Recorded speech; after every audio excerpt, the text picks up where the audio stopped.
Selamat datang di podcast 100, semakin serupa Kristus.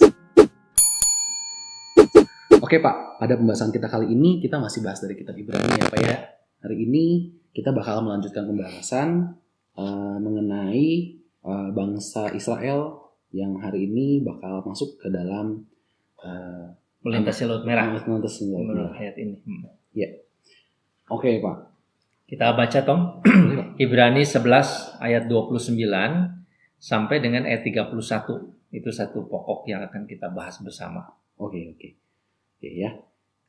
Biar saya baca Ibrani 11 ayat 29 sampai yang ke-31. Karena iman, maka mereka telah melintasi Laut Merah sama seperti melintasi tanah kering. Sedangkan orang-orang Mesir tenggelam ketika mereka mencobanya juga. Karena iman, maka runtuhlah tembok Yeriko setelah kota itu dikelilingi 7 hari lamanya.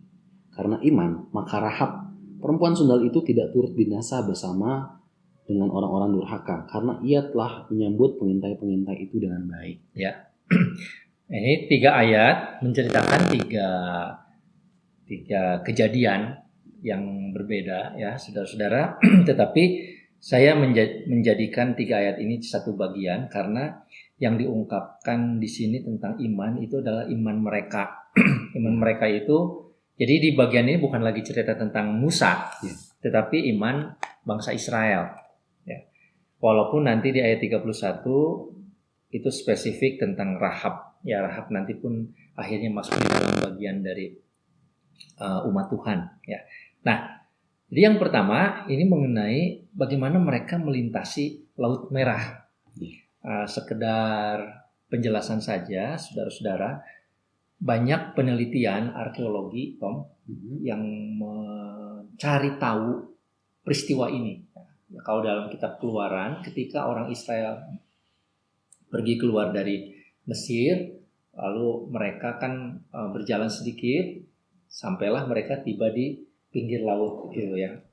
Sebenarnya posisi Laut Merah itu di mana?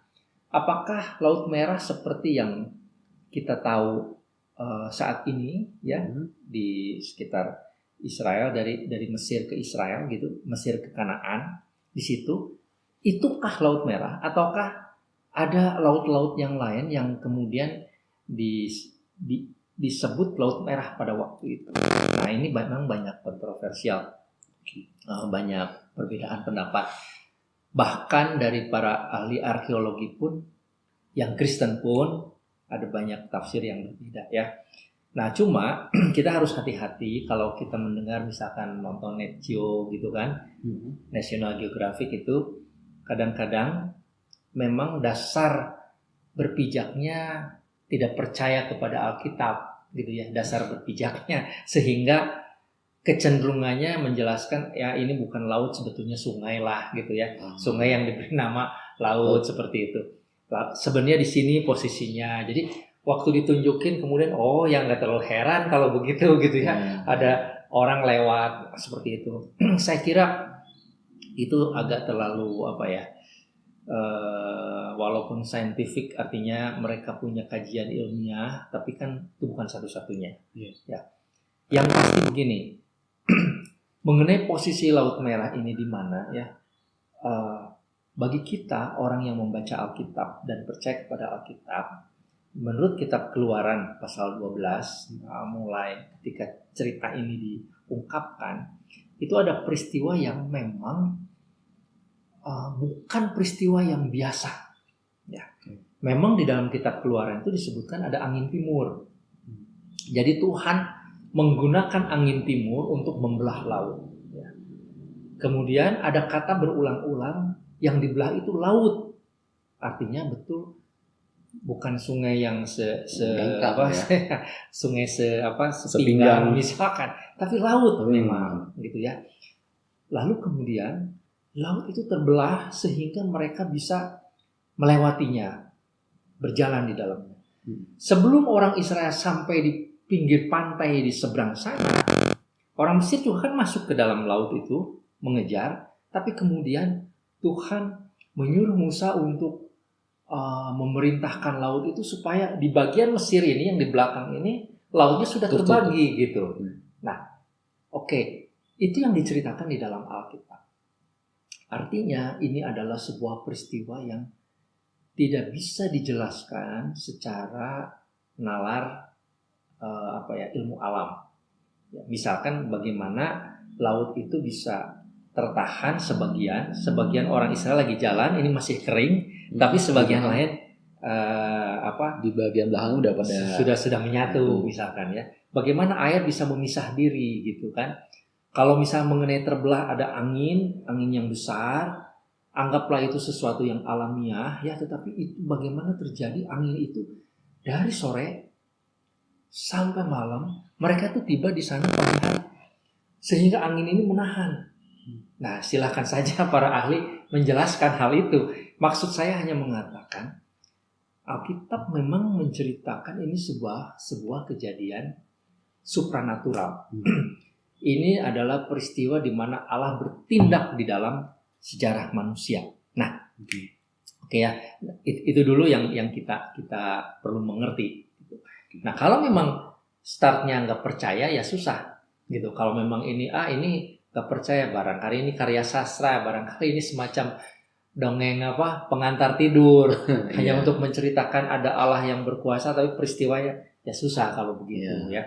Tetapi Alkitab menceritakannya seperti itu, dan buat saya pribadi saya percaya bahwa Allah bisa masuk di dalam sejarah hidup manusia, bisa bertindak sehingga hal yang secara ilmu alam tidak bisa dijelaskan itu bisa terjadi, bisa saja, dan itu logis gitu ya, karena asumsi dasarnya Allah Maha Kuasa, Allah yang bertindak. Nah, kepada Allah yang Maha Kuasa, Allah yang bertindak inilah bangsa Israel ini, bangsa yang baru keluar dari Mesir, sesudah mereka melihat bagaimana Tuhan menyelamatkan mereka dari ancaman kematian anak sulung, lalu mereka percaya.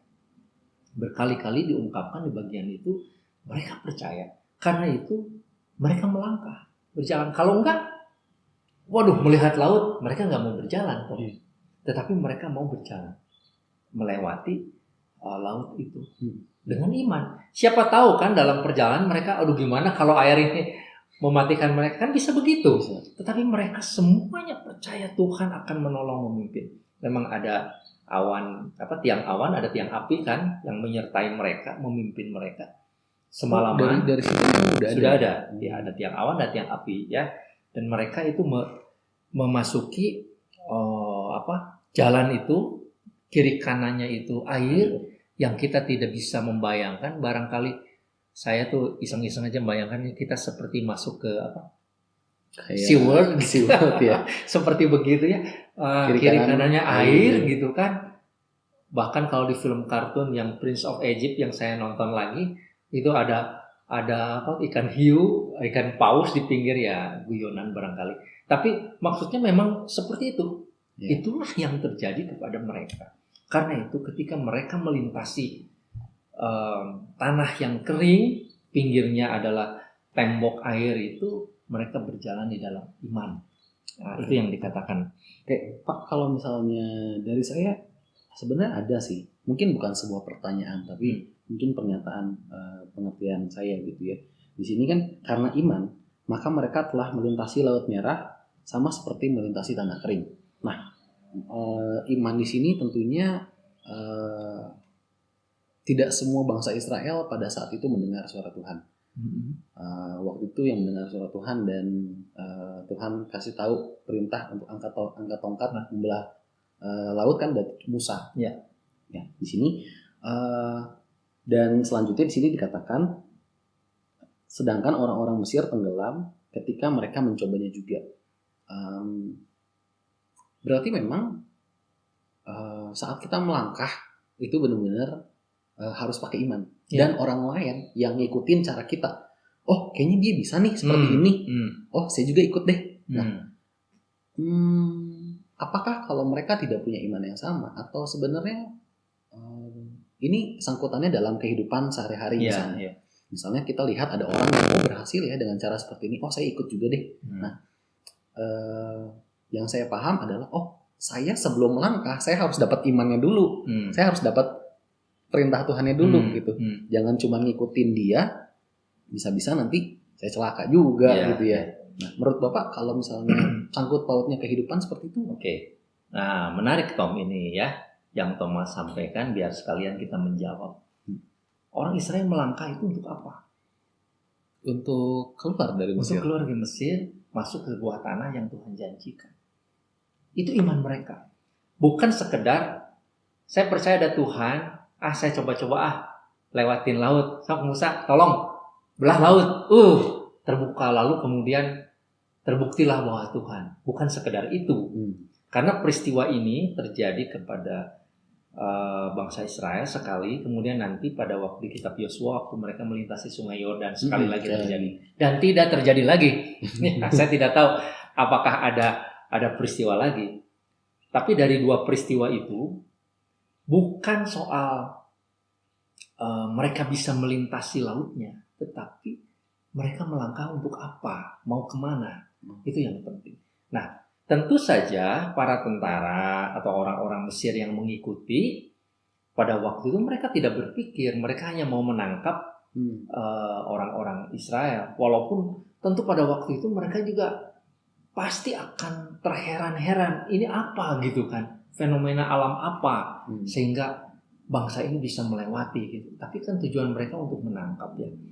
Sehingga kalau saya memahami ini, bagian ini dikaitkan dengan iman orang Israel itu karena mereka itu mau melangkah ke sana, ke sebuah tanah yang dijanjikan.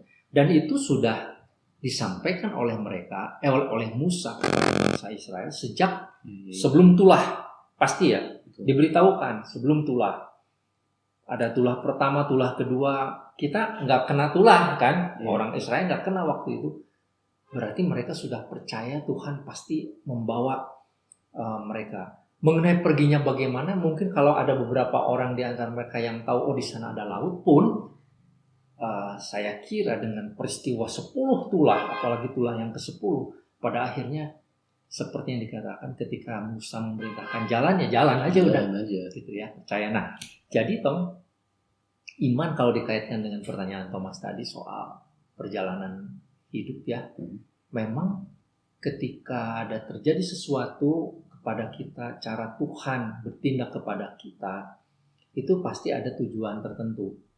Misalkan orang percaya tahu-tahu diberikan jalan oleh Tuhan menjadi kaya raya.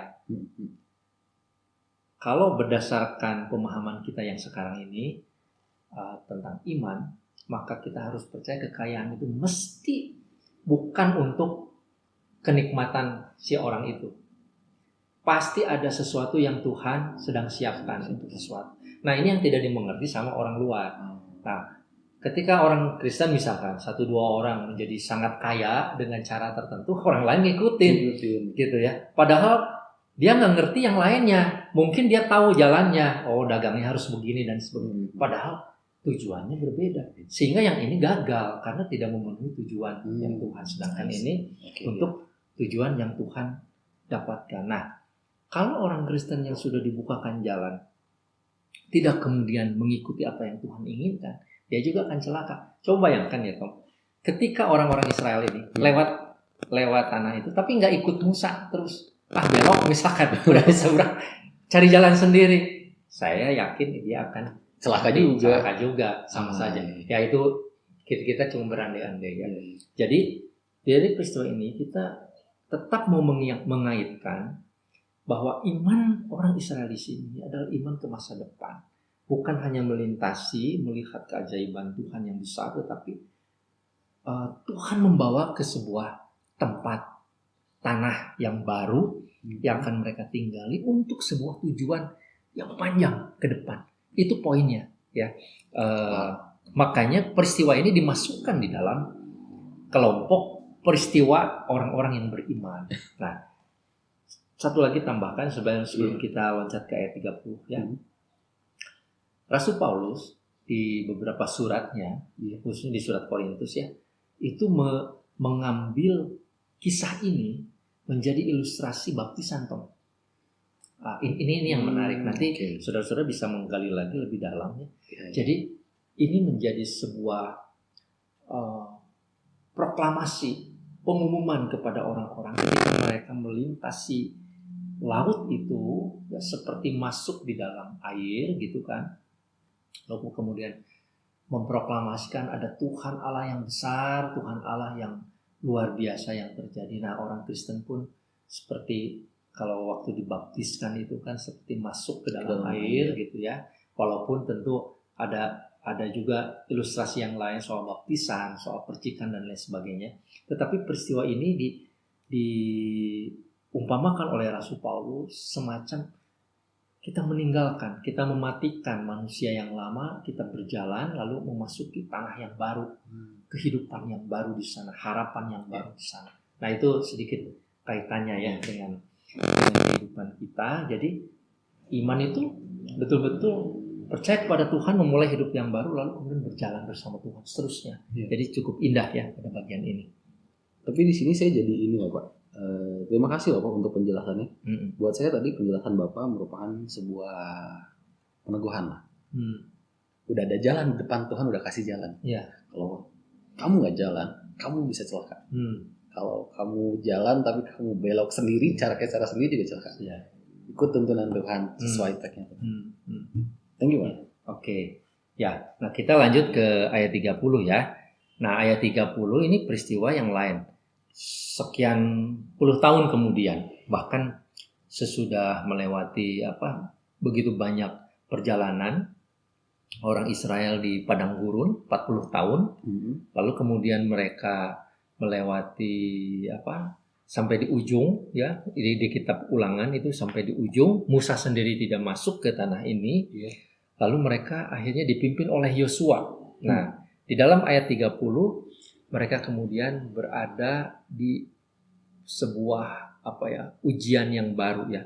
Orang-orang Israel yang sudah menjadi bangsa yang cukup terlatih, bahkan ini sebuah generasi yang baru ya, yang memasuki tanah Kanaan, sebab generasi yang lama itu sudah dimusnahkan. Banyak yang bersungut-sungut kan di padang gurun itu. Nah, ini generasi yang baru yang mau masuk tanah Kanaan ini, lalu kemudian mereka berhadapan dengan tembok Yeriko. Sebuah tembok yang pada waktu itu barangkali kota Yeriko itu kota kuno atau menurut arkeologi mungkin dibangun 5.000-6.000 tahun yang lalu, bayangkan.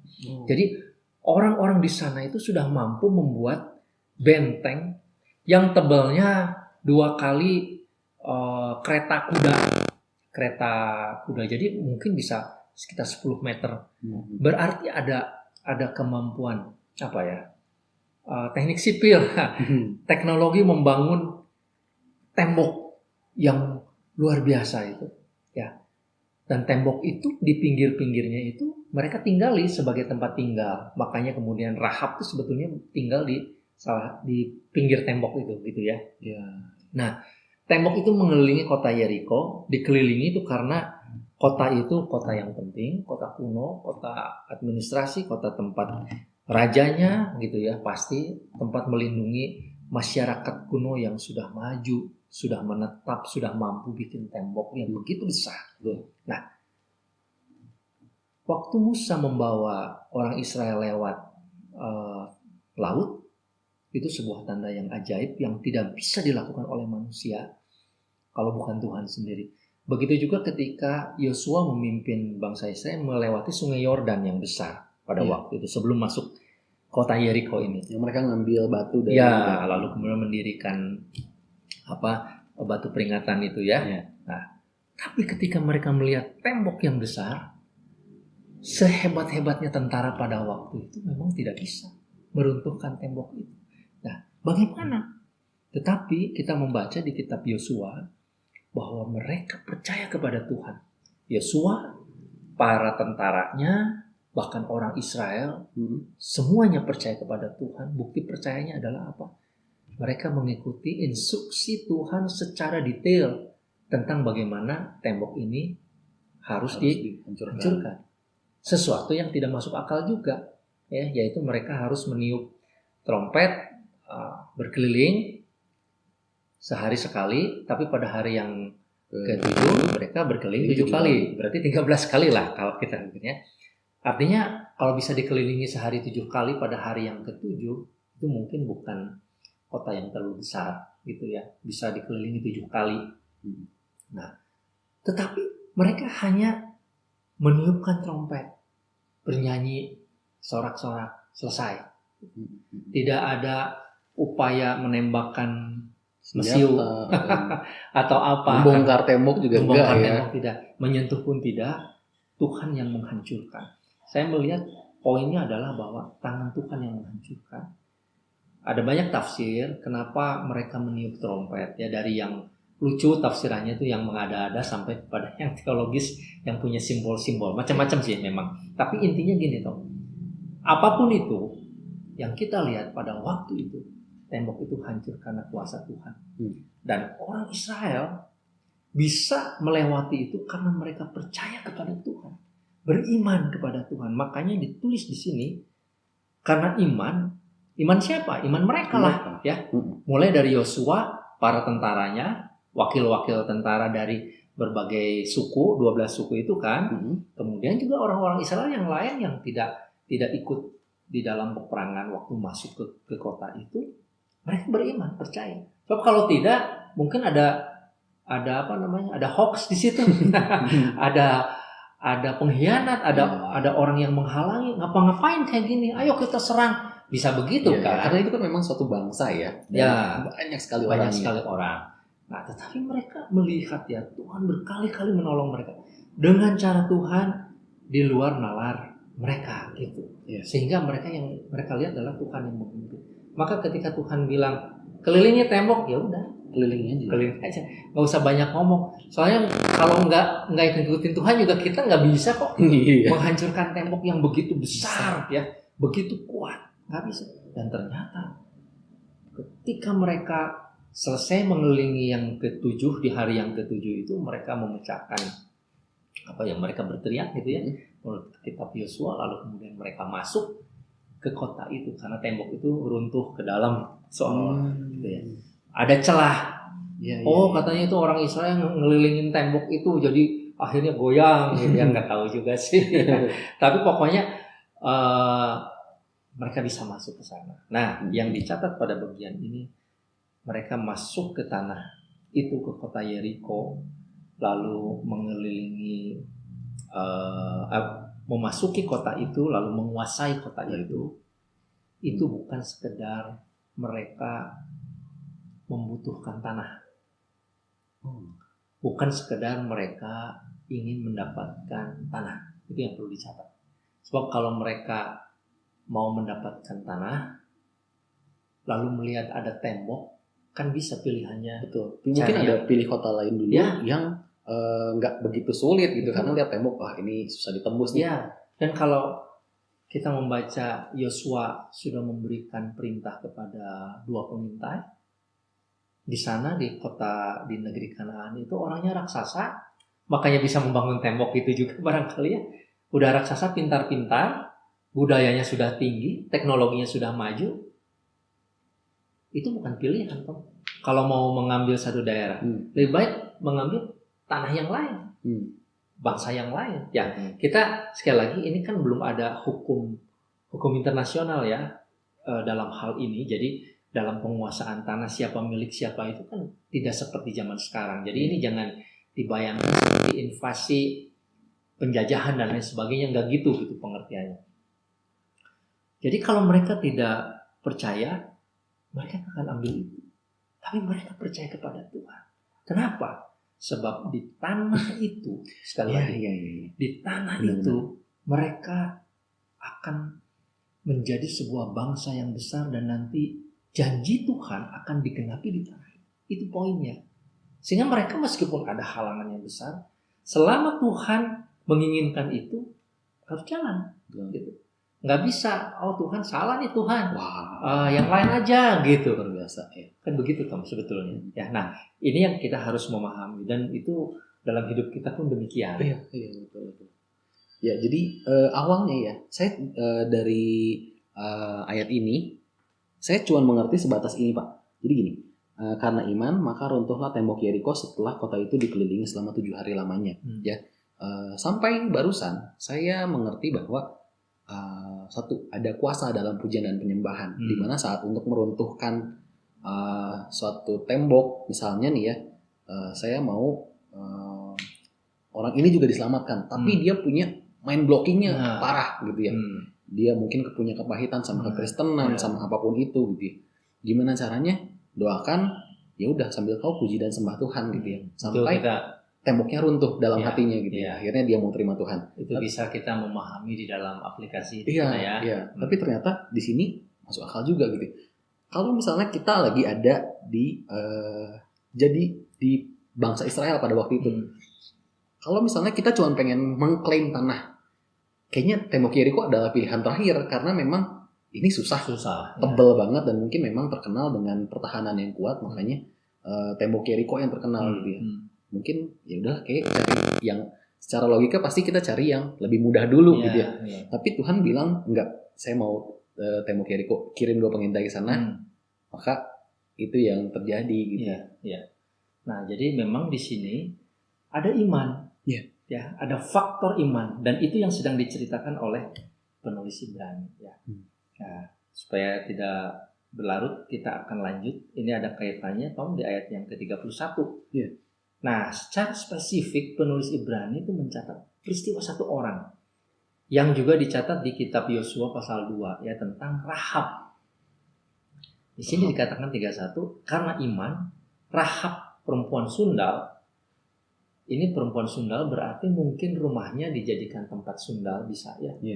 Sesuatu yang biasa barangkali untuk orang masyarakat Yeriko pada waktu itu, banyak tamu datang gitu ya. Tetapi dari sekian banyak orang Yeriko yang kemudian ketakutan karena mereka mendengar ada tentara dan juga ada pasukan Israel dan juga orang-orang Israel mau masuk ke kota itu, cuma Rahab dan keluarganya yang percaya kepada Allah Abraham, kepada Allahnya orang Israel itu. Sedangkan yang lain tidak, gitu ya. Nah, apa bukti percaya? Rahab kemudian menempelkan tanda kain kirmizi, kain yang warna merah itu. Biar mereka nggak diserang ya. Ya, supaya mereka diingat, supaya keluarga Rahab itu diingat oleh kedua pengintai dan oleh orang-orang Israel nanti. Tapi itu sebetulnya tanda itu ya kalau kita pikir kan pasti dikenal juga oleh orang-orang sekelilingnya, tetangga-tetangganya ya. Artinya kalau tanda itu mau dipakai juga di tempat yang lain, barangkali ya ini saya mau memahami mungkin ada semacam kesetaraan juga dengan peristiwa ketika malaikat Tuhan atau Tuhan sendiri melewati yang ada darah di pintu itu ya gitu, semacam itu menjadi penanda ya. Artinya apa? Rahab itu sudah bersaksi kepada orang, saya percaya kepada Allah Israel, ini tandanya. Maka sebenarnya kalau orang-orang yang lain mau percaya kepada Tuhan, barangkali bisa melakukan hal yang sama. Tapi tidak ada, cuma Rahab dan keluarganya. Dan Rahab itu akhirnya diselamatkan, ya, tidak turut binasa bersama orang-orang lain yang durhaka, karena ia menyambut pengintai itu. Kenapa dia menyambut pengintai? Karena Rahab sendiri mengatakan, aku sudah dengar katanya ada Allah Israel dan lain sebagainya. Itu startnya. Kalau Rahab saja seorang wanita sundal yang hidupnya bersundal, sangat duniawi, hidup di dalam dosa, bisa mendengar ada Allah Israel. Masa orang Yeriko yang lain tidak mendengar? Tapi yang menyambut siapa? Yang menyambut Rahab. Nah, ini sesuatu yang penting ya. Dan melalui tindakan Rahab inilah kemudian akhirnya kedua pengintai selamat dan tembok itu akhirnya bisa dihancurkan. Jadi Rahab ambil bagian di dalam tindakan iman orang Israel, makanya dicatat pada bagian ini. Nah, ini yang penting yang kita bisa perhatikan. Ketiga peristiwa tadi ayat 29, 30, 31, benang merahnya adalah apapun yang mereka alami dan mereka lihat, ya, mereka itu beriman kepada Tuhan yang sedang menyiapkan di masa depan sebuah penggenapan janji yang besar. Itu sebetulnya poinnya, yaitu kalau peristiwa Yosua, ya, kitab Yosua itu mengenai mereka masuk ke dalam tanah perjanjian, dan tanah perjanjian inilah yang akan menjadi tempat di mana Tuhan akan menggenapi janjinya, yaitu kedatangan Mesias di masa yang akan datang. Nah, prosesnya lewat ini dulu. Nah, itu yang bisa kita ceritakan ya kepada saudara-saudara kita, pada para penonton. Jadi iman mereka adalah iman kepada Allah yang akan menggenapi janjinya di masa yang akan datang. Itu yang penting. Ya, mungkin seperti Rahab ya, seperti Rahab yang dia mendengar bagaimana Allah Abraham, Allah Ishak dan Allah Yakub menyertai bangsa Israel dalam berperang, gitu ya. Nah, dimulai dari mendengar. Iman Rahab muncul dari pertama kali dari pendengaran. Mungkin kita harapkan semua pendengar di sini juga memiliki iman yang sama, di mana seperti Rahab yang mendengar maka muncullah iman. Oke, mari kita berdoa. Bapak, terima kasih Tuhan untuk kesempatan kali ini kami boleh belajar Tuhan tentang pendalaman mengenai kebenaran firman-Mu Bapak. Bapak mengucap syukur Tuhan. Kami berdoa Tuhan biar setiap orang yang mendengar Tuhan podcast ini Bapak, dia memiliki iman Tuhan. Dia ada permasalahan dan dia semakin dikuatkan Bapak. Aku berdoa Tuhan kepadamu Tuhan, muncul iman yang berasal daripadamu Bapa. Tercabut setiap pola pikir yang salah Tuhan, digantikan dengan kebenaran firman-Mu Tuhan. Terima kasih Tuhan, aku berkati setiap pendengar Tuhan. Kalau mereka punya masalah Tuhan, mereka punya kesusahan hati Bapa, Engkau yang ada di sana dan membantu mereka Tuhan. Biarlah muncul iman Tuhan yang tidak pernah tergantikan Bapa. Terima kasih. Dalam nama Tuhan Yesus kami menutup podcast ini. Haleluya. Amin. Amin. Terima kasih. Tuhan Yesus memberkati.